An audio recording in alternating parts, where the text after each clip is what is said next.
Howdy, howdy, howdy. Welcome back to SciTrek, your Hello. sci-fi TV and movie channel. Yes, indeed, folks. Welcome on back to the Wasteland. This is Greg the Ghoul here with my human companion, Harris, and our erstwhile newbie, well, maybe not so newbie anymore, Sarah. Yeah. Glad to have you all. It turns out I was just supposed to be here for... I was stuck for some reason. I don't know why. Fallout, but then again, we're not talking about Fallout today. Yeah. So, yeah. Good to see you guys. Good to see you guys. What the fuck is with Pluribus? What is this show? What is this show? No, hi, how are you? Awesome. No catching up. What the fuck? Okay, I got through episode 5. What is in the dog food factory? What's in the factory? What's in the factory? The factory was the last thing you saw. Yes, in that correct. episode. Okay, All I saw was her peel back the thing, take a second, and then have the horror. Which, by the way, wonderful way to play that moment. Like, my God, like such delayed reaction horror. You know, as you see her, you know, putting it all together. You know, something's going. Something's happening, and she's thinking about it. She's trying to figure it out, and just that moment of just acknowledgement. Yeah. Well, okay. Yes, I continue to maintain that this is definitely one of the best shows on television. Number one, because Vince Gilligan, because Racing Horn, just they. It's an acting clinic in so many ways. The cinematography is incredible. They maintain such a level of tension with it that is Vince Gilligan's penchant for the impossible shots constantly paying off is just fantastic. You know, like the weird angle cameras coming from the ends of devices that shouldn't have cameras mounted on them. I'm sorry, I'm just overwhelmed. My mind is boggling with this show. It makes sense right after too. It's not just stylistic choice for the sake. It's earned. It's fundamental like storytelling the way he does it, and it's just it's a breath of fresh air watching it. You don't want to take a breath of fresh air watching it because you might get ingested into the system of whatever this weird being is. But it feels like a breath of fresh air as an audience member just checking it out. Yes, absolutely. Okay, so questions. Number one, what the fuck? Just in general. Number two, why are we rooting for the bad guy? I think Carol's the villain. That's kind of what I was asking you last week. Just kind of, try to like put it in their place. But I see what you're. I'm picking up what you're putting down, Harris. I'm like, yes, the most. First off, she's already committed atrocities. Yep. Spoiler alert if you haven't seen the show. Spoiler alert if you have not seen the show. Yes. But yes, she's already committed atrocities. Right. Okay. Well, the first time she didn't know that would happen, though. No, but the second time she fucking knew better and should have. Yeah. But she was drunk. Always her emotions just always a good excuse, you know. Yeah, but when I buy into when somebody else does it, it's exactly. Just an afternoon. A little day drinking. Yeah. I have so many thoughts on this show. What is the dynamic? Just before we get too bogged down, just while like Sarah and I can kind of try to go episodic, just remembering, because you'll be able to kind of help jog our memory of what happens in particular episodes, like 3, 4, 5, of course. Yeah. What'd you think about Air Force One and the meeting on Air Force One? I thought that was okay. I thought having Air Force One was hilarious. I thought that was a great choice. I thought naturally a narcissist would grab that up. Sociopathic. Yeah, a little bit. I think I thought that was like a great choice and a great set piece. And the meeting made Did it remotely go as you thought it would? Not at all. It did not go at all as I thought it would, number one, but it went logically. Yeah. Yep, you understand the logic as to why it's like, what are you talking about? You know, I think I was first off the after idea watching that the only 12 or 13 people who are immune from this are all the ones with the perfect skill set to fix this whole scenario. That is entirely a Hollywood invention. Yeah. So the fact that they went, they're just people, you know, that tracks so hard. The idea that the vast majority of them don't want to do anything about it and they just want to join the hive themselves, that also makes sense because their situation has got to be pretty hopeless right now, you know. I feel like it's really smart storytelling about how a zombie apocalypse would really play out. Because within the groups of survivors, you'd have a bunch of folks going like, well, you know, but the zombies have a point, you know? And it's like... The zombies have a point. Do they? You sure? Are you sure? Are you sure? Yeah. No, I sincerely enjoyed this this on so many levels. And yeah, it was that conversation and also her looking at the niece and going, oh no, you don't want that, honey, you don't know what you want. And it's like, okay, Carol, this is the first time that I was like, Carol may be miserable within herself, but now she's which, you know, fine, that's your life to fuck up. But now she's actively screwing it up for other people. And the idea that she thinks that I don't know. I think there's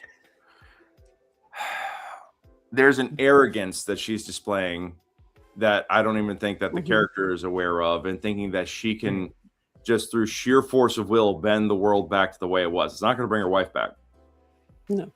You know, I mean, she can ruin this collective happiness for everybody else, or this collective, I wouldn't even call it happiness, I'd call it contentment. Yeah. You know, she can ruin this collective contentment for everybody else, but it's not going to bring her wife back. You know, and the thing is that she'll still be a miserable bitch. You know, sadly. And that's the thing is that she's the counterpoint to Pluribus, the hive mind. Yeah, absolutely. So I guess my question is why are we rooting for her? You know, and I think it all depends on as she goes digging and as we discover more about the organism, the us, that whole situation and the realities behind it. I think we're going to find some things that are questionable, distasteful, you know, and because right now I think this is designed to make Carol, to make us look like, Carol, why are you fighting this? You know? Yeah, right. And then it's going to all turn out. I think what's going to piss me off is that somehow it's all going to turn out to be justified, you know, because I don't like the idea of the malcontent being right simply because they were malcontent to begin with. And because they're an asshole, they have a point. You know, it's not because they're an asshole they have a point. It's because that there's a point to be made that they have a point, but they don't have to be an asshole about it. Okay, because one of the things. So do you agree with the guy that's like, oh, there's no war and everybody's living happy in harmony, so why should we be upset about it? The French guy. You know what? Yeah. I actually did. I was like, okay, look, I'm not one for. I believe in. I also recognize that there's a trade-off there, but in the situation that we're finding ourselves today, where I'm going to break one of the little unwritten rules of SciTrek here, and I'm going to talk about real world political events happening for the moment, but just for sake of comparison, okay? We're bombing Iran. Yes. There's, you know, war between Pakistan and Afghanistan right now. There's everything going on with ICE and DHS happening in this country. There's, you know, the Venezuela. There's all kinds of chaos and awful shit happening in the world. And under the one, that's not happening. People are getting along. People are, well, I mean, the person is just getting along just fine. But it also seems like that these individuals retained their own consciousness. That's just all in the collective now, or at least their knowledge is uploaded into the collective at this point. You know, they can pull their It's the knowledge. Borg Their with USB customer in. service skills. Yeah. You know, Mhm. it's the Borg with customer service skills. Right. And But I always wonder- the number of the initial deaths yet. Oh yeah. Forced Oh to yeah. go No, the 10% of the population getting wiped. Yeah. Yeah. Well, because just for the sake of the devil's advocate there, that's more deaths than would have happened in the next 400 wars. Yes. All in one very small swoop. That's Yes. the most devastating thing that's ever happened to humanity on the face of the planet. Not just humanity, but the world on a global scale, the Right. way it works. Absolutely. So there is that. Is Well, it utopian or is it I look at it dystopian? like this. I mean, I think it's dystopian. Don't get me wrong. I think it Yeah. is dystopian. But you know what? If people are going to argue that you have to break a few eggs to make some omelets to justify their small scale shit, then Yeah. that stuff scales up, guys. That stuff scales up. It's a slippery fucking slope. And What I And if you're always a being wonder, from somewhere though- else, What I always wonder though is like, what about all the like psychopaths, murderers, sickos, serial killers? That's all uploaded in there too. Did those people die, or is that it makes you wonder, hive like, mind also? is you know? us now potentially a corrupted AI? You know, Mhm. touche. It I might be mean, a biological AI, but and I'm sure that we're gonna find Very all like kinds of AI. problems with this. But I have to say that narratively speaking, Mhm. up until now, and I feel like that the end of 5 is a turning point, and I'm very excited to see where the last 4 episodes go. But the end of the first 5 episodes really make me feel a little sympathetic towards the collective, you know. And I Unfortunately. by showing and I think what really turned that for me wasn't Carol's reaction to everything. It was the scene in the hotel in, what was it, Norway? The one that was the all ice. ice. Oh yeah, the flashback. Yeah. Mhm. She was just completely miserable in the most wonderful romantic spot in the whole world with her Mhm. partner under the aurora, and all she could think about was how miserable she is, you know, and just be She's miserable. not the way she is because of the apocalypse per se. No, she's she's the way been she that is way the whole the way she time. is. Yeah. So really, this feels like one shitty person trying to ruin everything for everybody else just because, you know. And I, when they all got up and got the fuck out of town, I was like, that 100% tracks. Yeah. You know, Mhm. I'm like, oh, I get it. And her not being able to own it. And also, I mean, yeah, she drives everybody away. You know, even the people that are genuinely trying to help her, you know? Mhm. One thing, I don't think it's spoilery by any means. I think it's just retrospective, even after just the episode of Air Force One. It's just the approach. And you can, at the end of the day, Carol has the right approach. Something tries to take over the entirety of humanity. Mhm. Probably best to try to fight back a little bit to some degree. Yes. But like you said a minute ago, Greg, it's the approach that she takes to do it.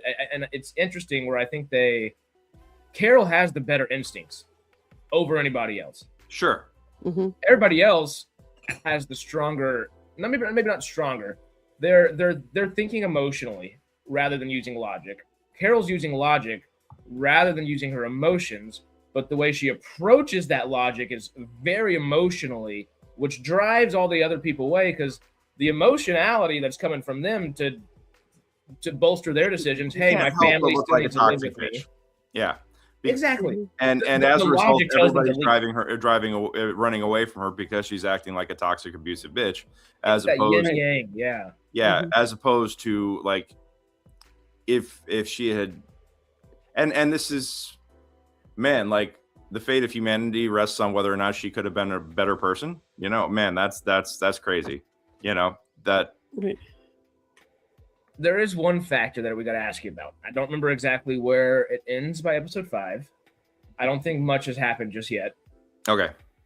Manusis. What do you know about Manusis yet? Oh, is that the guy in Paraguay? Yeah. Yeah. Saw him eating dog food and Googling her name. Okay. Yeah. So if He comes someone's rolling up next pissed off- episode. I saw that in the thumbnail. if someone's pissed off at the hive, doesn't trust it, aka Carol, Yeah. where do you think Manusis falls on that scale, if you had to guess? Oh, I think he's another sociopath just like her. Yeah. I do find it interesting because, like, technically, they have sociopathic behavior, like you and Stanley Yes. pointed out. I don't know about psychopathic, but No. sociopathic. I think they are antisocial. Yes. Yeah. And it might keep them alive at the end of the day. Maybe it won't. Maybe. You know, we don't know, and we can't spoil the next 4 episodes. But even by the end of the season, there's still an air of question, as there should be at the end. Well, of the first season. it wouldn't be good sci-fi television if they didn't leave you with questions. Yes. You know? Yeah. And the questions are just so, especially with those two at the front. I'm excited for the next couple episodes for you to dive into Manusis, because this is like pre-Manusis, and then the next podcast is going to be Manusis podcast, and we're very excited about that. All right, I'm very, very excited for that. Yeah, his story's interesting. Yeah, you know what, and that's it. And I know that I'm just shitting on Carol here, but I have problems with people with that personality type. Vince Gilligan paints a picture. Vince Gilligan paints a really great picture and has a deeply flawed protagonist for you to get behind, and who's your point of view character throughout this whole thing. That is a fascinating perspective to take in a situation like this, you know, where everybody's just trying to help. Why are you being such a bitch? You know, like, you know, and why are you being so mistrustful? You know, they just want they just want to see you be okay. And ultimately it's, and you know what? And what made it click for me was Camp Freedom. And the minute that I heard that, I was like, I 100% understand where this character is coming from and why they are the way they are, and why, you know, like going to conversion therapy would make anybody, you know, if there's a reason to be miserable for the rest of your life, dealing with some of the worst, because you're being forced to deal with some of the worst humans possible. Absolutely. Yeah. Right. And then how that affects your relationship with your family, who put you in that situation. And makes you mistrustful of everybody around you. Like, it's like the minute that went through, I was like, oh, that tracks. Yeah, that, okay. There it is, you know? It's those instincts Carol have. They're making a lot more sense now. Yes. At that point, it's like, oh, okay. You know? So I get it. Sorry, does it make her decision making any nicer or better? Not necessarily. No, I mean that's why you go to therapy instead of drink, you know. But she's choosing to numb herself, you know. And there's you know, but I can understand why anything with the name therapy in it would be a reason for her to run and hide, you know. Like that's exactly. I'm like, that tracks. Okay, so yeah, anybody that could be telling her that she's fucked up in the head definitely don't want to. One second.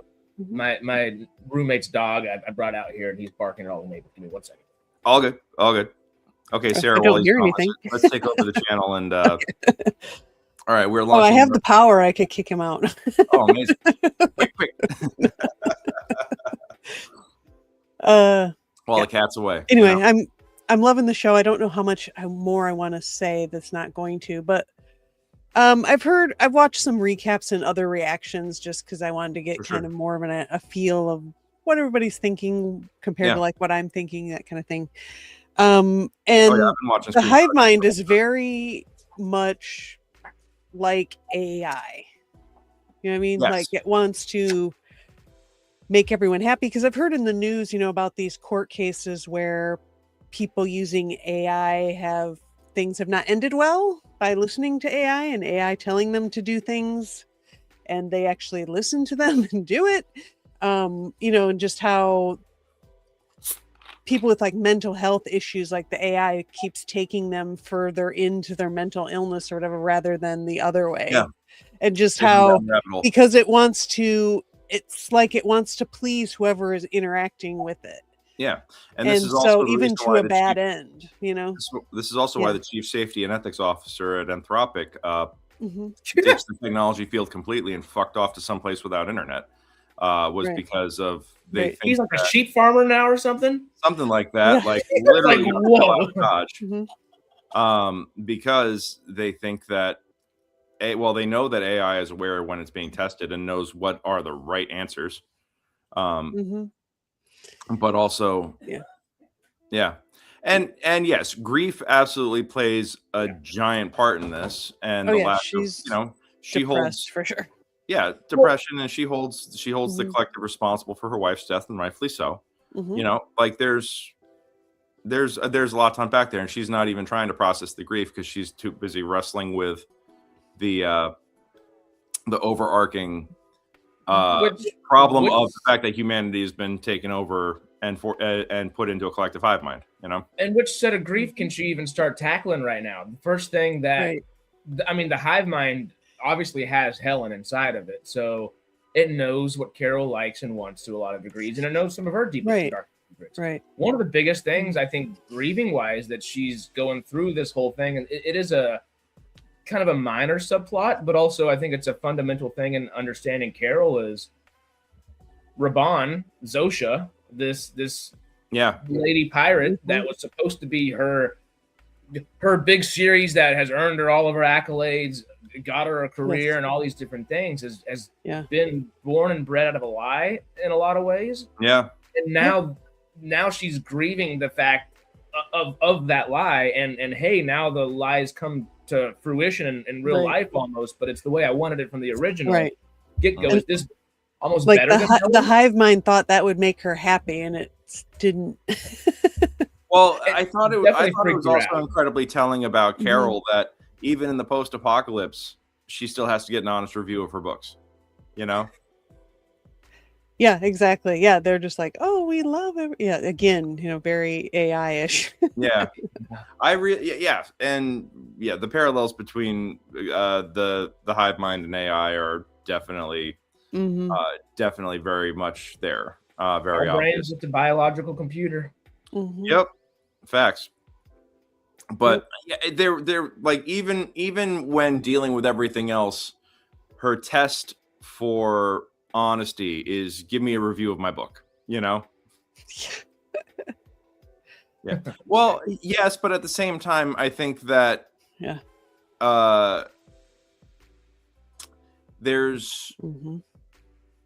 the detachment that they take to emotions, at least to emotions in general, is probably a protective one because we see that negative emotions short circuit them and kill millions of people at a time. You know, so if the hive were to get, I mean, the hive being threatened, reacting with consternation, and then just fucking off out of town and interacting with Carol with only through recordings and drones. I think that they have a higher, like you could argue that it's a higher control of their emotions, that they're kind of like taking like a Zen approach to things. But I think it's also necessary that they do that and have a detached view because of what happens potentially if they experience negative emotions. If negative emotions kill millions of And just people the at a time. grand scale they operate on, they almost have to as well. They have to take a Zen attachment to it. So I think that they understand, but they also just reading this. Sorry, keep going. But then you'd think that with everybody they've assimilated, they would have like a firmer understanding of how to deal with somebody with depression and narcissistic personality disorder and the other word salad that Carol suffers from. Mhm. Yeah, Well, you think. What did you say? Sorry.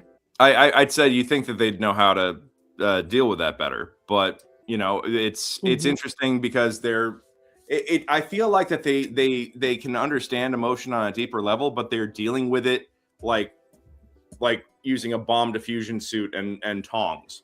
It's imprecise, Yeah. It's a because level they one definitely have to protect themselves. Yeah. Just from Lead Farmer's comment right here, it's kind of made me think, and it's a question I think I asked myself when I was watching it the first round through. This is obviously a being from outer space somewhere. We're not entirely 100% sure how it got here or exactly. Yeah. It's a full approach into taking over and convalescing the entire planet, whatever the correct terminology is. The feelings it has and learns and steals from, I don't know if it's 100% clear. Obviously, we know that all humanity's consciousnesses or attached consciousness, whatever the correct terminology again would be, can kind of be accessed at any time.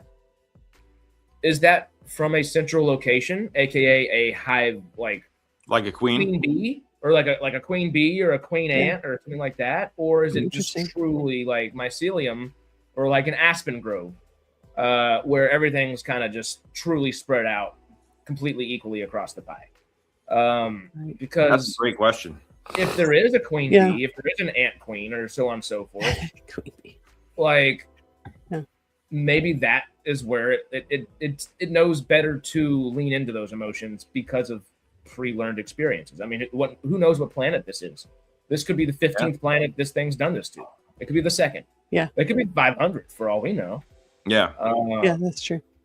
And if it is a central being that is just able to access all of these other points of information at a whim, you know, yeah, I agree. I think there is a queen. That's at the end of the day. I think so. They don't really give us anything 100% in season 1 to kind of allude to that. I mean, so far it just seems like they're kind of all equal. Yeah, but there could be a queen bee, but maybe is the queen bee even on Earth, or is there some queen bee on whatever planet sent this out to begin with? Well, I don't even know if the queen bee has to be physical. I think it's just with the amalgamation of the hive. Yeah, it's almost just everybody has the queen bee there, if that makes sense.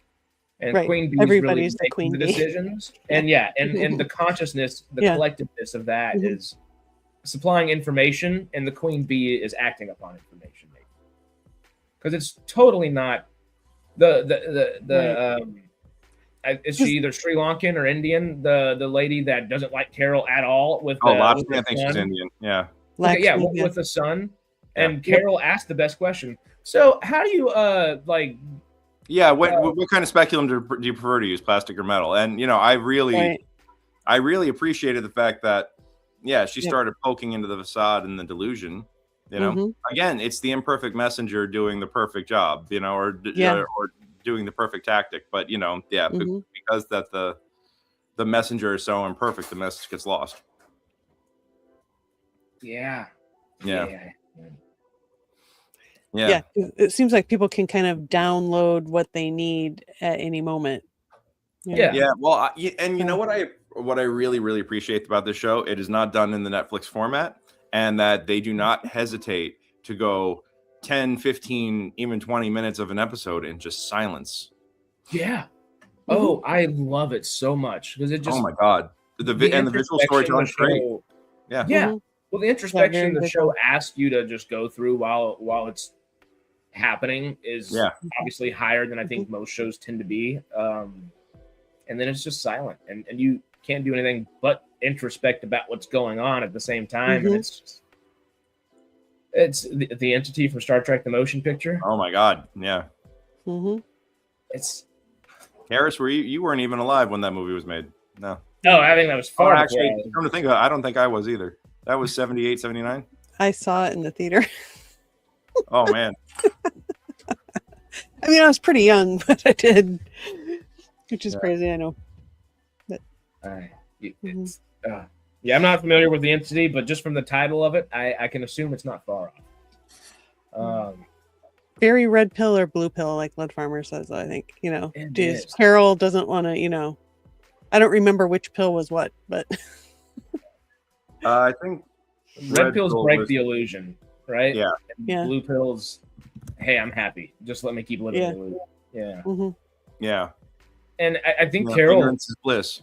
I think Carol fully goes through red and blue pills throughout the season, and it's interesting to see her grapple with what am I going to do now? You know, she knows her emotional well-being and the lack thereof. Sometimes she acknowledges it, and sometimes she drinks it down further. It's those moments that she tends to acknowledge it or almost make an experiment out of it at certain times in the season. Because she's kind of investigating with that whiteboard where she's making notes and things like that. There are a few things, especially in the next couple episodes. It's going to be very interesting, Greg. I can't wait till you see the last couple of episodes. The next episodes are her battling with that red and blue.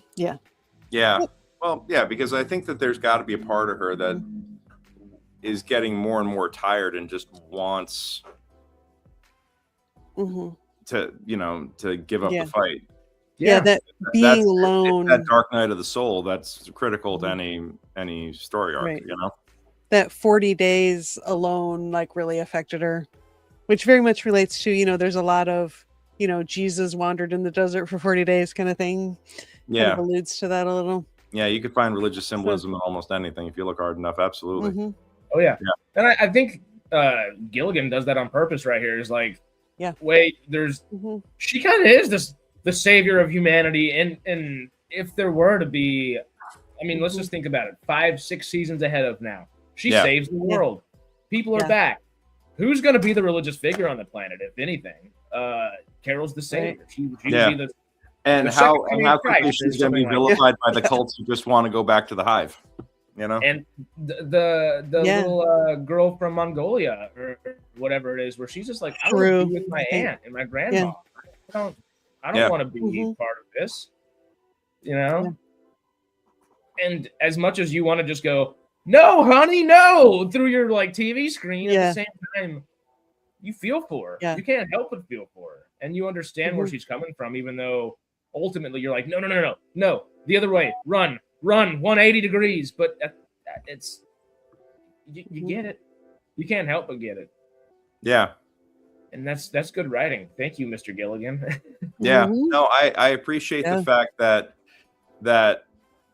our instincts are like, no, preserve individuality, preserve humanity, preserve everything the way it is. But the world that he presents as the alternative can be enticing in certain ways. Very. No war.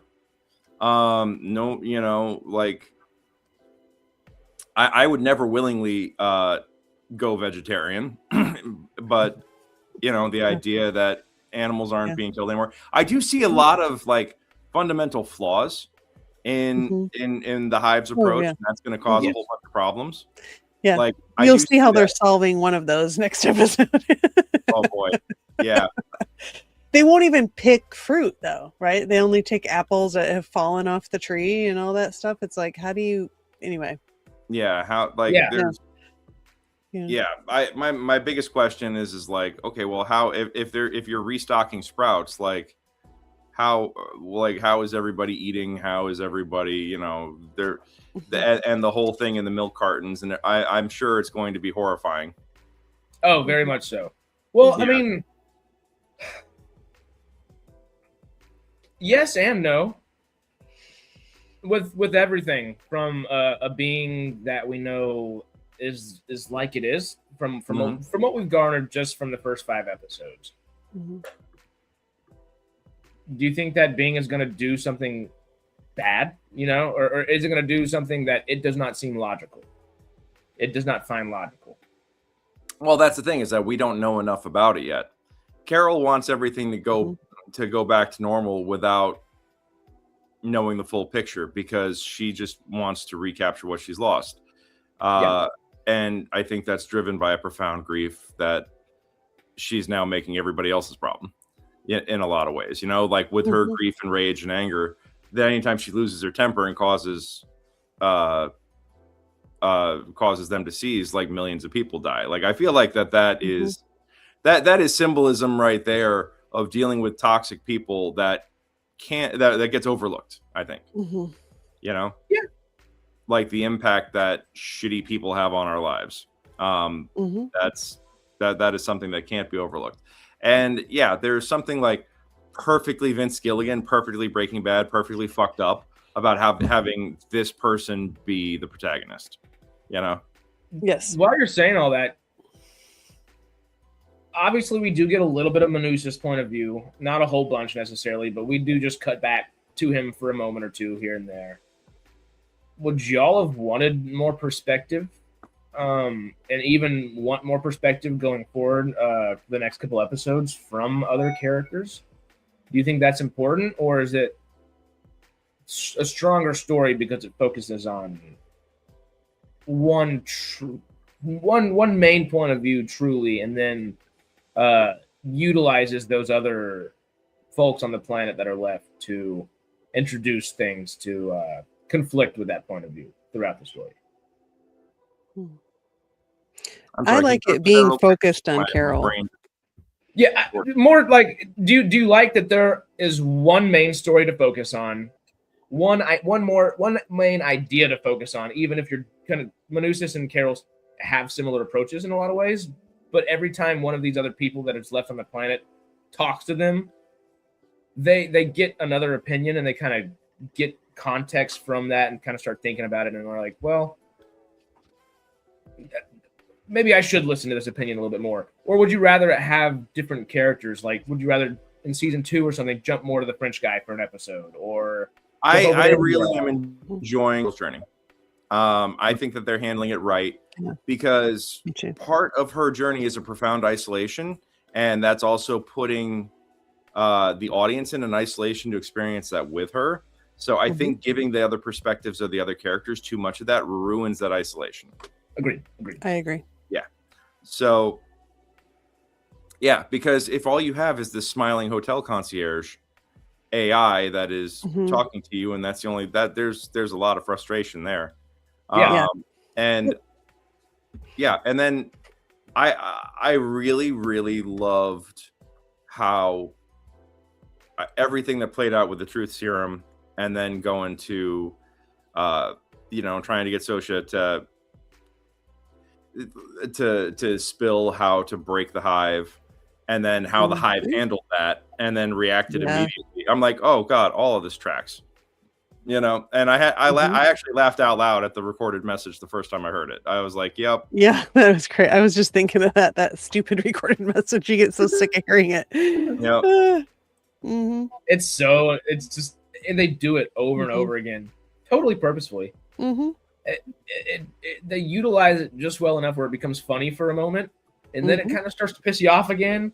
Yep. And then it's a little bit funny again, and it just right. Yep. Yeah.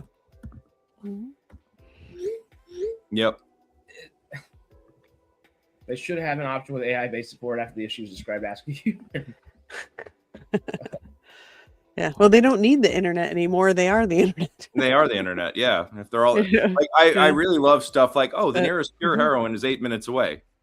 It's on its way here. Just like little things like that. Which is why I think that I actually think it's more mycelium based, just due to the reaction time. As opposed to them, the queen dictating stuff. Also, I feel like it is a collective consciousness than Borg Queen.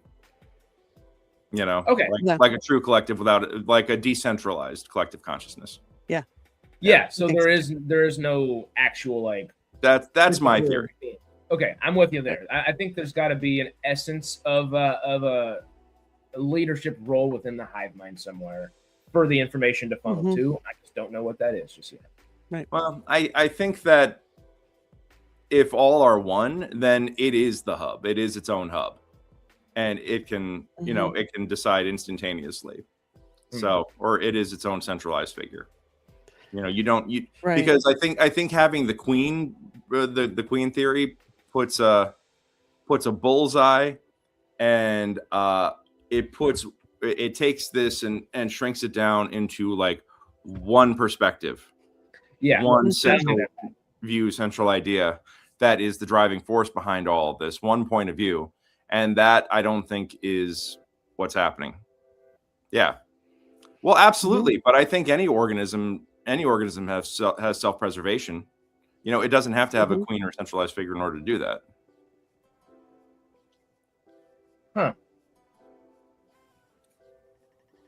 We kind of get essences of that throughout the season.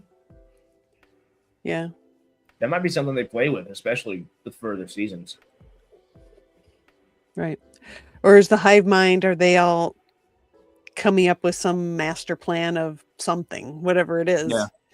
Because weren't they? Oh, never mind. That's getting spoilery. I won't say. Well, but just backtrack for a second, because I'm interested to hear where you go with that. But yeah, let me get through the rest of this. The grenade. Okay, good. I was going to ask you if we've gotten the grenade yet. I didn't know that was 5. Grenade was episode 3. Yeah. 3? Okay. Yeah. So the grenade. So this, common sense has kind of gone out the window. in a lot of ways. Like there's You gave me a live grenade? Like, yeah. Of course they did. You asked for it. Yeah. And because it'll make you happy. Yep. Mm-hmm. Yeah, I think, you know, when you really start peeling at that onion, and I hadn't thought that deeply, I hadn't had a chance to really like get that deep into it. Not recognizing that giving her a grenade is a terrible idea tells me that we have been overwritten by something that understands the abstract but doesn't actually have a fundamental understanding of the destructiveness of humanity. Exactly. Yeah. Believe me, they put a point on that by the end of the season. I was like, how do we say this? Yeah. Okay. So, all right, Greg, so don't read anything maybe I'm becoming less and less Don't of read a the comments. fanboy, Don't read the comments. fanboy of the collective here. You know, if we're waiting on you know, instructions from the home planet for extraterrestrial intelligence here, you know. Even if that were the same, even if that were the case, would it not be the same collective? Well, it would be, but yeah, at one point it took all the data and downloaded everything and has like the names and memories and everything of the people, but then not understanding sarcasm is a big deal. Yeah, in a big way. In a big way. Not understanding sarcasm is huge. Not understanding the threat a grenade presents is huge. Enough to be like, well, she understood enough to be like once it was pulled and activated, like, oh, we need to run. You know, that understood that. Yeah. But yeah, you know, the idea that giving that device to a person like Carol is a terrible fucking idea. Right. And she didn't even think it was real. That's why she pulled the pin on it. Yeah. She was like, you gave me a live grenade. She was like, surprised. Yeah. But they actually did. Yeah. Yeah. So I don't know. It's fascinating. God, I really want to I really want to tug on that thread more. And thanks, Led. It sounds like that gets developed a little bit further. Yeah. Yeah. So they get into that in later episodes, David. A bit, or they touch on it. We'll say. I think we'll get more of that next season. In the first episode, David, there's not really a signal. This thing is literally it's like an airborne virus. Would be the easiest way. Right. Well, I think between the members of the hive. Yeah. I mean, initially it's like we created the virus from a signal we got from space, which what was a DNA sequence or whatever it was, and they made it. Yeah. Which, hey, scientists, if y'all ever get a protein sequence in space, don't do it. Right. Yeah. I mean, they were trying to keep it contained, but no, that never works. That never fucking works. Never works. Nope. Yeah. When we have the ability to test things outside of our solar system, like outside of Milky Way, then maybe try some cool stuff. But yeah, go test Milky Way, please. Go test this on somebody else's planet first, you know? So yeah. Boss must have a reason calculated, like us have. Yeah. There's and yes, no, having the football that's going to come back. Having the football, that's going to come back, and because this is getting to be set up to be the Chekhov's gun. This is Schrodinger's nuke here. We have Chekhov's nuke happening. They've mentioned nuclear weapons too many times at this point. So wait. Is Pluribus a prequel to Fallout? Is this the prequel to the Great War? I was about to ask the question, how do you save humanity without destroying it in a certain way? At this point, if everybody's already... Well, what happens if you try to unplug somebody? Do they get unplugged or they just drop dead? Because it sounds like the brains have all been overwritten. We'll wait till you see the end. That's kind of a question. Yeah. We'll see how that goes. It's a question we're still asking. We might have an inkling to an answer, but we don't have an answer. That's one of the core questions of the whole series at this point is, you know, what happens when you unplug somebody? Like that should be that's a major question. That needs to be hanging over the season finale for people to come back. So yeah. It's Seriously, I sorry. should be I'm not saying. I'm just saying. Yeah, you know. You'll find out. Yes. I'm excited. I'm excited. Yes, This it show is should. so goddamn good. This show is Let's so just goddamn say good. it should. There are other questions to be asked. Oh, Yes. well, absolutely. Mhm. Absolutely. And which one ends up being the most prevalent and time costly and time necessary moving forward? Yes, because yeah. Yeah. Mhm. I'm tiptoeing and skating as far and as Mhm. fast as I can. I hear what you're around saying. I everything that remember. I was like, I kind of forgot that little detail. It's like, oh yeah. Mhm. That question's important, and I think it's going to Mhm. remain important. But there may be a few things that happen, not just one thing. There might be a few different little things, big things, medium things that all culminate, in their own way. Nice. That It's a smart show. ask larger questions too, Mhm. and Yeah. smaller ones. It's a Yeah. smart Yes. fucking show, and Yes. I'm really digging it. Yeah. I I like smart. Yeah, it should be. I mean, unless Apple's fucking stupid. It's the only thing Yeah. Apple has done that's outdone Severance so far. It's getting season 2. Oh wow, really? Uh-huh. Mhm. I don't think it has outdone like the longevity aspect of Severance. Did they officially announce that it's season 2? Yeah. Okay. Pluribus was the Okay. most watched first season of something that Apple's ever had. I think is Oh wow. Right. the technical Yeah. definition or whatever. All right. I actually just Okay. Googled it. Pluribus season 2 is officially in development for Apple TV Plus following a 2-season order. But the creator Vince Okay. Gilligan has indicated a significant wait with the release likely in late 2027 or even 2028. It'll follow the 2025 cliffhanger, focusing on Carol and her desperate actions against the Happy Virus. The Happy Virus. That's Yeah. what Harris. Don't let me wait that long. They've apparently been writing it since late last year, but it's going to be a while between seasons. Oh, this That I hate. sucks. This Yeah. I I do fucking too. hate. It's New Mexico. Just put a camera up. Sorry, but come on, it's beautifully shot. I mean, they want to focus on developing the show right and doing it without rushing, maintaining the same slow-paced creative as the first season.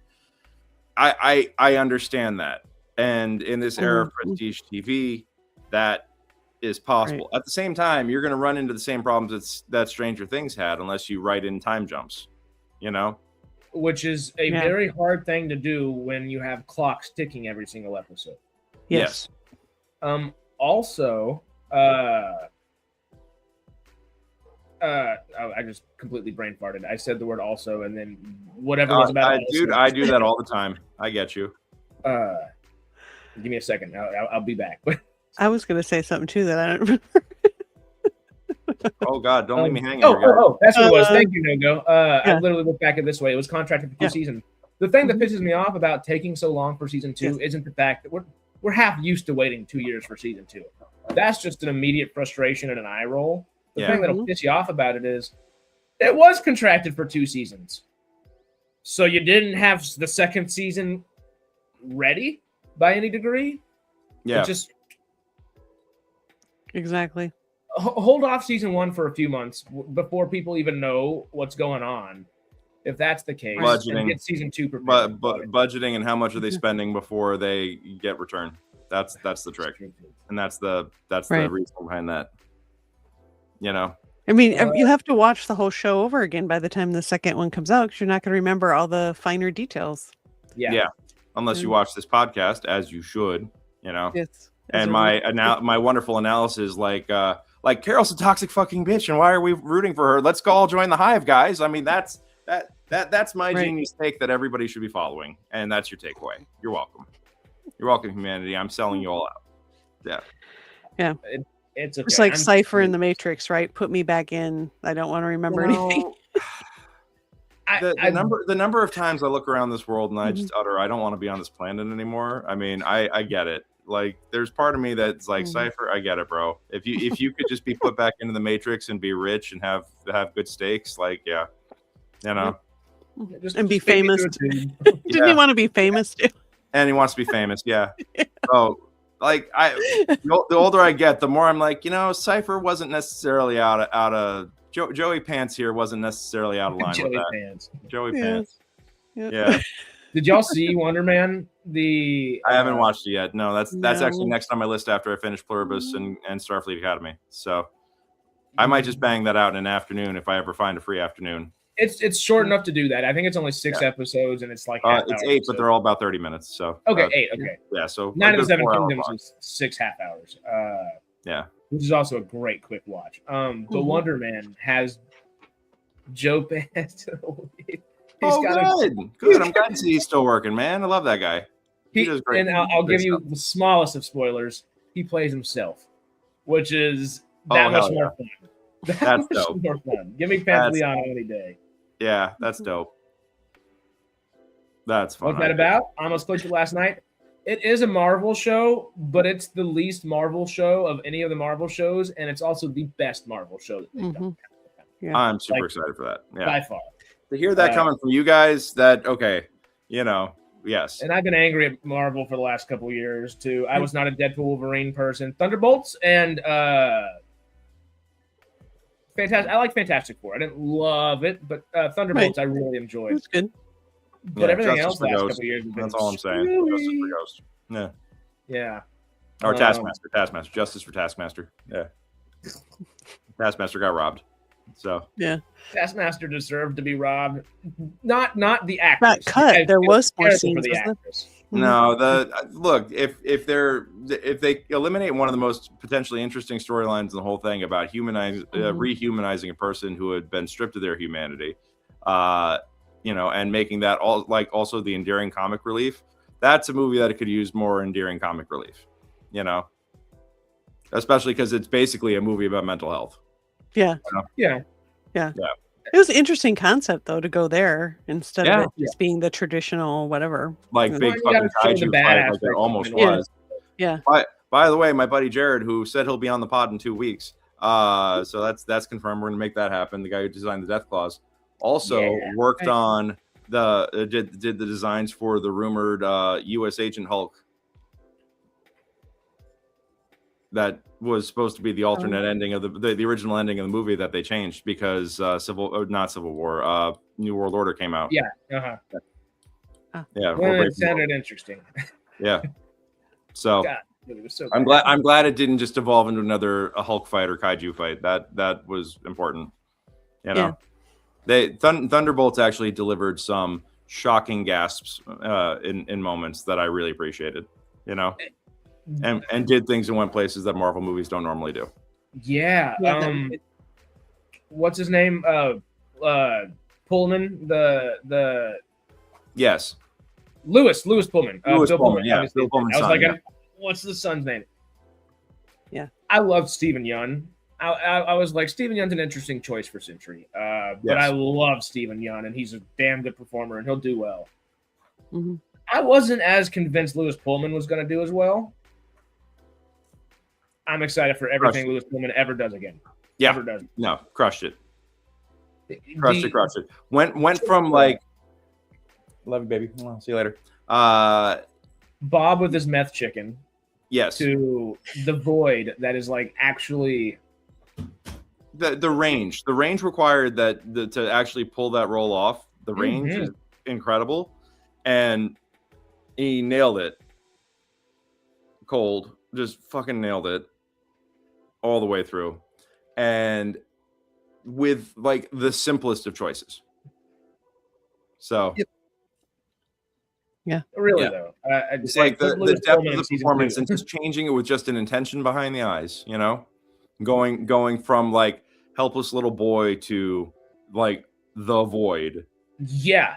I don't know how else to describe it besides just literally a void of emotion, a void of everything, and even whenever the character is completely like blacked out, like completely the voided out, and it almost looks just like the emptiness of space.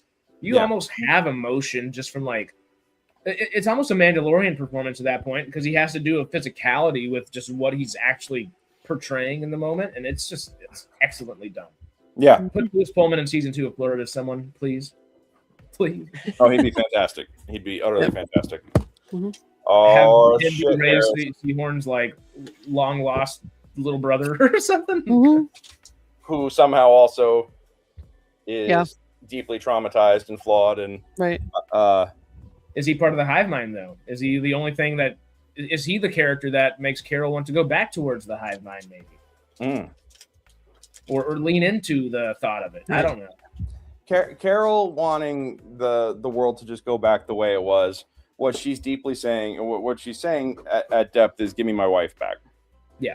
You know, and part of me, and it's just like, honey, that ain't happening. Right. And that's the greatest tragedy of the whole damn thing, is that no matter what she does, she's still not getting Helen back. Mm-hmm. Well, and also, if you want to talk to Helen, you can talk to Helen. You can, but it's not. She chooses not to over and over, and I get it. But it's like that Black Mirror episode, if you saw it, where that chick made the android of her boyfriend, husband, whatever he was. It was one of like the first season of it. It's like a while ago, but wasn't that is it Christiana Milioti? What's her name? Chris Penguin actress. Milioti, whatever. Oh, I don't remember. Brunette, long dark hair from the Penguin. Yeah, TV she did, show. but I can't really picture her face. It's been like a long time ago I watched that episode, so I don't remember. I just remember the guy. I forget his name. He's the son of that other actor that played Mad Eye Moody. Oh, Domhnall Gleeson. Yeah. Mm-hmm.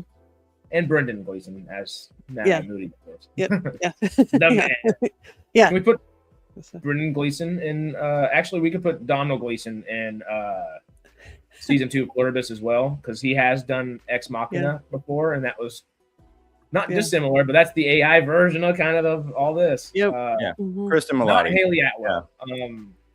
From the Penguin, not Marvel. I mean, I'll just look up. Yeah. You're looking at Christina Milioti or Christine Milioti. Are we getting more of that? I thought that show was really good. The Penguin. Almost kind of forgot about it. That's a great question. Mm-hmm. I don't know if any of us are going to have the answer anytime soon. I still have to go and watch Batman, for that matter. It could have been. I don't remember. I guess watching the Batman something to do. Damn, such a ringing endorsement. It is, I think, by far Matt Reeves' worst film. Really? People love it, and I think it's excuse my French, but it's dog shit. It is. It's got some good performances. Mm-hmm. I think it's Robert Pattinson's worst performance as well. I mean, he literally instead of creating a character, he's just like, I'm going to be Kurt Cobain at night, and it sucks. Like, Robert Pattinson's easily one of the best, like, most talented performers that's living right now. Just the breadths he's willing to go to get a performance is wild. Yeah, I thought it was okay, and I just was like, do we need yet another reboot of Batman? Well, and it might not be 100% origin story, but it is origin where it's early Batman. Like, it's early days of being the best. We already had year one with fucking Christian Bale, you know, and did it really well. And it's way better. Yeah. This one is leaning into the detective aspect, and Matt Reeves can do. I mean, we've seen Matt Reeves do some great detective stuff, but he didn't take the time to make a good story for this. You haven't seen it at all? No. Oh, there's one. The whole movie can completely be taken apart with one sentence. Batman doesn't know who the bad guy is the whole time.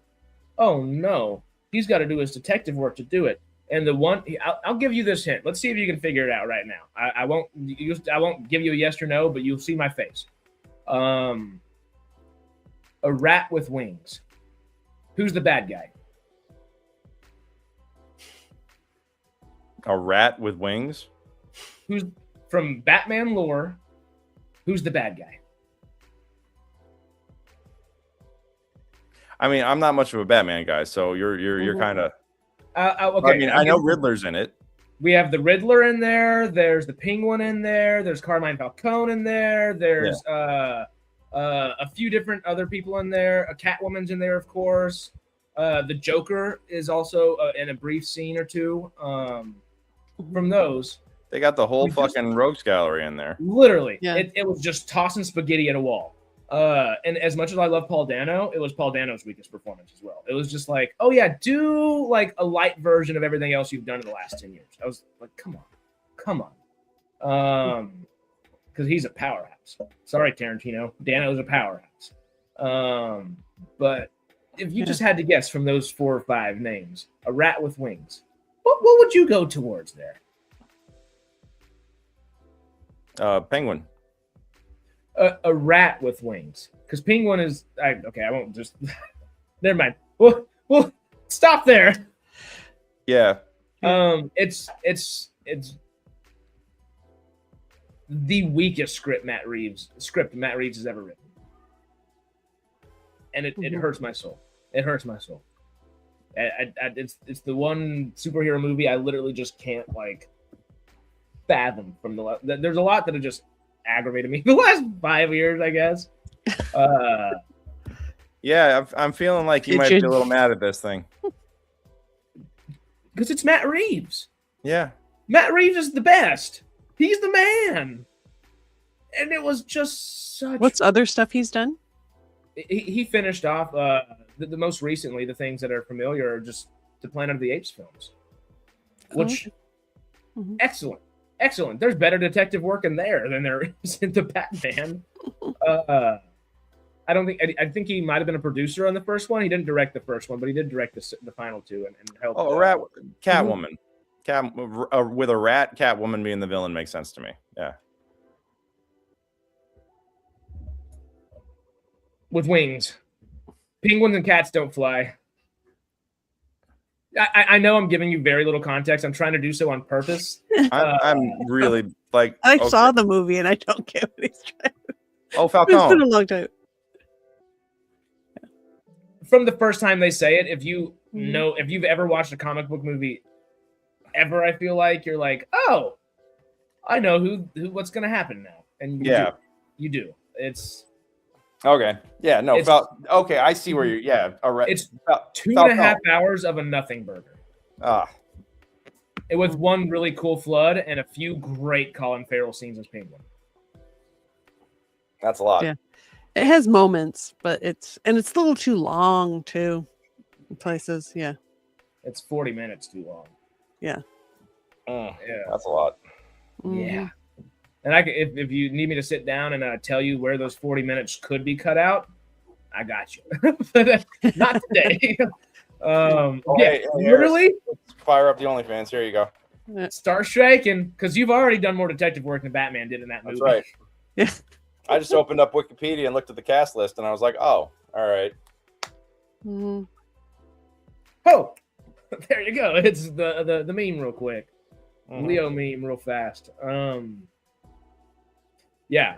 Just to bring it back to Pluribus, after the last few years of things that's thinking they're smart and that's also, I think, what pissed me off so much is there's been so many people that are out there like, the Batman was such a smart movie this year. It's the smartest movie of the year whenever it came out. And I just wanted to just find a nice big piece of concrete and just smack my temple against it real fast. Sorry, it might be a little graphic, but it hurt my soul. Pluribus is something that is beautifully intelligent. Yes. It was masterfully it has an emotional intelligence to it. Took the time that it needed to do so. I understand that the whole DC universe was being screwy. You don't understand. You're not 100% sure going to be able to make this movie if it gets pushed back a little bit further. There are timelines to meet. You got to get schedules all coordinated. It's a huge undertaking that they'd already started the process of. But why are you starting that process if your freaking script is just shite? I don't get it. And it could be so good because Matt Reeves is the best. He's one of my favorite working directors. Well, I'm guessing that maybe the studio fucked it up with it a little bit, being like, oh, it's too smart for people. Maybe you got to dumb it down. I don't know. Yeah, I hate that they have to. Anyway, that's why I love Pluribus. That's the smart difference television. Art and entertainment. Entertainment has to be targeted towards the lowest common denominator. Yeah, that whole Netflix rule that Ben Affleck and Matt Damon keep specifically pointing out, which I'm glad they're saying so much. Yeah, I read it. I was like, nope, that's going up real quick. Yeah, that's fine. That's fine. You're welcome. You're welcome. Just make sure they're all streaming.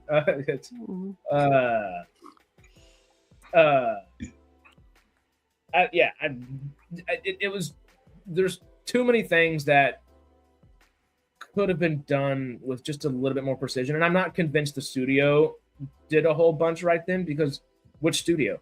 Was it Time Warner and Walter Hamada, or was it James Gunn? Was it Zaslav? Like, what aspect of what? Well, actually, that chaos right there indicates to like just that chaos right there indicates that either this was done with no oversight or too much oversight. Yeah, and I think that's one or the other. And I have a feeling it's not too much oversight, because it was an Elseworlds project that they knew was not going to be part of their main line of anything that they're working. Which in that case, why the fuck are they doing that? But that's because it's probably licensing. You know, either that or they had the concept, they greenlit the concept, and then the concept of the DCU changed around it, forcing it to go Elseworlds. You know, I don't know, like the whole shift of power or whatever, the whole set of power shifted the second The Rock entered as well. I forgot about that part of it. Yeah. Talk about banging my head against some concrete. But yeah, the thing that I think frustrated me most about that, just to put a little bow on that, was it parades itself as the smartest thing there was that year. And it got paraded as the smartest freaking movie there was that year, when it wasn't even in the bottom 15. It was in the bottom 5. And what would you say was the smartest? What year was it again? It wasn't 2023 or 2024. Huh? 22. 22? Yeah. Give me a couple of movies just from that year. Oh, God. Do you have a list up? I thought you might have had a list. My bad.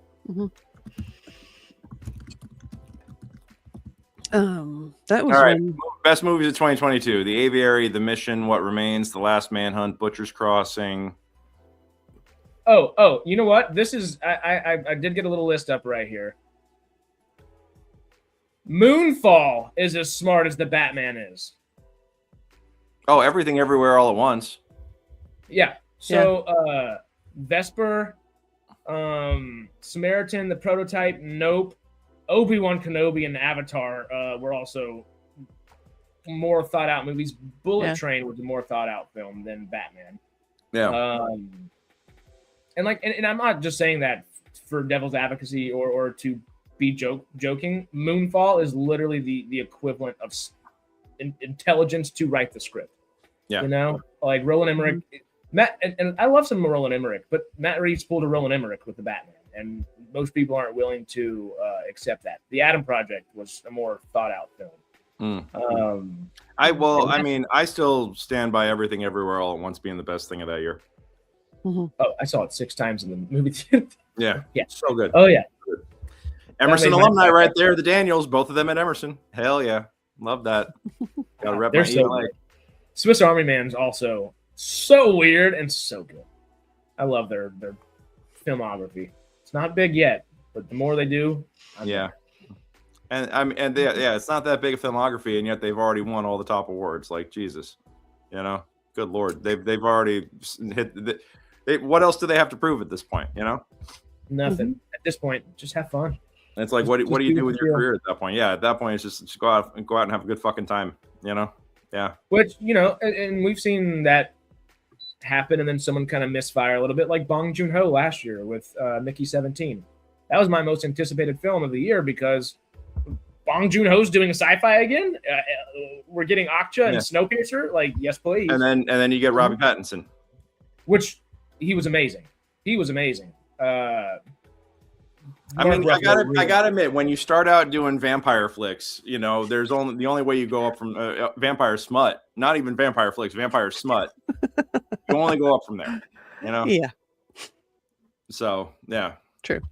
It is funny. I've had so many conversations with people and roommates as well the last few days about just the Oscars and stuff. And as much as I love Michael B. Jordan, if we're truly talking about an acting like award, it needs to be going out of your wheelhouse. Is something that's not your typical thing. And Smoke and Stack were both and yes, I'm not trying to discredit any of the hard work he put in, because he put a lot of hard work in for both characters, but they're both that type of character he's used to playing, and he can jump on the screen and just do. The legwork is not that much. There are keeping better versions of it straight when you're playing both the roles against yourself. That is difficult. There's two better examples of it within the last year alone. Robert Pattinson and Mickey 17, even though the movie was not as good as Sinners. Sinners was a superior film. Mm-hmm. Robert Pattinson's performance was easily a more acting award-worthy performance rather than just an ability to hop out and just play that role. And so was Elle Fanning in Predator Badlands. All right. And I don't know. I'm just. I still gotta watch Badlands. It's so good. I do love me. I watched it again the other day. Yeah. Mm-hmm. It's got some Disneyfication to it, sure. Yeah. Mm-hmm. Damn, it's a great time. It's just a blast. It's a blast. Yeah, it is. Mm-hmm. All right. Well, I know that we got you got a hard out. It's already 5 after, so you got to go. Mm-hmm. I got to go. I have to go light a talent show for a high school tonight, but they're paying me good money to do it, so I got to go get that all. Real quick before you hop out, but before I guess we all hop out of here, you just saw one of your plays actually put on and perform. I did. Yeah, yesterday I drove down to Hemet, California, about 2.5 hours from where I'm sitting right now. My creative partner Mike and I drove down there with our wives, and we went and watched Tahit's high school production of Super Sidekick the Musical, which is a show that I wrote the original play 20 years ago, and then I wrote the libretto for the musical 18 years ago, and it's published by Sam French. And it goes up about once or twice a year all around the world. We've had productions in Canada. We've had productions. Well, it's all actually still North America at the moment. Mm-hmm. But we've heard rumors of people in Europe trying to put it up, and for whatever reason, it just hasn't happened. But there's been discussion of that a couple of times. But we drove down and saw it. And big shout out to the whole Tahit's high school cast and crew. They did an awesome job with it. I haven't seen the show done live, and I haven't seen it in person in over 10 years. Yeah, I flew out to Topeka, Kansas to catch it there with my family back in 2015 when a major regional theater out there did it, and that was a fantastic production. And this was incredibly endearing. And we tried to keep it kind of anonymous that we were there. We didn't want them knowing. But one of the teachers found out that we were. Well, I emailed one of the teachers going "Hey, I want to, we're the writers. We want to come and see the show. Can you send us the details?" Because I think they were just advertising it internally to the school, But we got the notification that the production was getting licensed, so we knew that it was happening. And I was like, "Oh, this is close enough that we could just make a day of it and drive and go." And apparently, she told the cast 30 seconds before curtain that Mike and I were sitting in the audience. Which I was just like, bold choice, Yeah. But we had a great time, and we were kind of quietly just talking to the actors after the show and everything. They had a whole page in the program going cast and crew autographs. So we were going around getting everybody's autographs. And then one of the leads recognized me from Instagram, because apparently they looked me up when they found out that we were coming. They looked us up and kind of freaked out, and then suddenly they were all mobbing us for signatures, and I was like, "Oh, you really don't have to do this, guys. We're here for y'all. Yeah. We just want to enjoy this, and we're just grateful that you're doing the show." But we got to hang out with all the kids for a little bit afterwards and just chat with them, and it was really a really sweet and endearing experience. So they opened last night, they closed tonight. Big shout out to those guys for doing my show. I'm super grateful for it. I actually do have to get the official show website redone and updated because I'm trying to catalog every production of the show. I want to say this is 23 or 24. So yeah. Cool. Yep. So it's really weird getting any sort of celebrity-ish recognition for work that I've done. I'm like, no, please don't. They kept calling me sir. I'm like, I'm not sir. Don't. I'm not. Please don't. Call me Greg, please. Yeah. No. So. Hey, you should say, call me Sir Stagecraft. No, definitely not doing that. All right. I got to get going. You got to get going. We will be back next week, folks. With a wrap up on Pluribus. Not me. Oh, you're not going to be here? Not on Sunday. Oh, yeah. Not Sunday. Yeah, Friday we'll be back with the wrap up in 1 week. Yeah. Yeah. And on Wednesday, we're going to be back with the SciTrek maneuver. Yeah. Episode 2. It's going to be a blast. I'm We'll pumped. We're talking about something. Yeah. Academy. We'll talk Starfleet Academy. Yeah. You know. I need to rewatch it. Yeah. I need to watch it in general. So. Yeah. Farscape on Monday, Sarah, again? Yes. Cool. So you're regularly scheduled Sunday, Monday, and Wednesday, and Friday next week. Yep. We'll see y'all. In the meantime, I know I just put this up, and Greg was talking about it, so check Greg out there. Sarah, is there anything we can get people to go check out? Hopefully, I'm working on stuff. I haven't posted anything in a while, but I'm working on my Space Above and Beyond. I'm still working on like the pilot episode. Oh, amazing! But I'll get it eventually. Huh? I'm still pumped for all. Awesome. Yeah. Yep. So hopefully that is coming back. There's rumors. Anyway, but I've never watched it before. So anyway, we gotta get out of here. Oh, all righty, fam. Soundboy's gonna be back for Wednesday. Y'all be prepared. It's gonna be fun.